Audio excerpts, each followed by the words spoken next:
இருக்கிற ஒரு அப்பா தன்னோட கடைசி 8 ஹவர்ஸ்ல அவரோட மகனுக்கு ஒரு அழகான பாடத்தை கற்பிக்கணும்னு நினைக்கிறாரு. அதுக்காக அவரோட வாட்ச் எடுத்து தன்னோட பையன்கிட்ட கொடுக்கறாரு. இது 200 வருஷம் பழமையான வாட்ச். என்னோட அப்பா என்கிட்ட கொடுத்தாரு, இப்போ நான் அதை உன்கிட்ட கொடுக்கறேன். இதை வாட்சை கொண்டு போய் வாட்ச் ஷாப்ல கொடுத்து இதுக்கு எவ்வளவு தருவீங்கன்னு கேளு. இந்த பையனும் அந்த ஷாப்புக்கு போய் கேட்கறான், நான் இதை விற்க போறேன், எவ்வளவு தருவீங்கன்னு. அப்போ அவங்க சொல்றாங்க, இது ரொம்பவே ஓல்ட் ஆச்சேப்பா, இதுக்கு ஒரு 850 தரலாம் அப்படின்னு சொல்றாங்க. அந்த பையனும் அந்த வாட்ச் எடுத்துட்டு வந்து அப்பா கிட்ட சொல்றாரு, அந்த ஷாப்ல 850 கேட்டாங்கப்பா. அப்புறம் அந்த டேட் சொல்றாரு, நீ இதே கோல்டன் வச்ச ஜுவல்லரி ஷாப்ல கொண்டு போய் கூட எவ்வளவு தருவாங்கன்னு கேளு. இந்த பையனும் எடுத்துக்கிட்டு போய் கேட்கறான், இந்த வாட்சை நான் விற்க போறேன், எவ்வளவு தருவீங்கன்னு.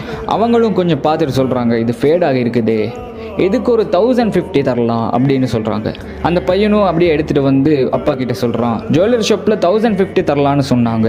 அப்போ அப்பா சொல்றாரு, நீ இதே வாட்சை மியூசியத்துல கொண்டு போய் கேளு, எவ்வளவு தரலான்னு.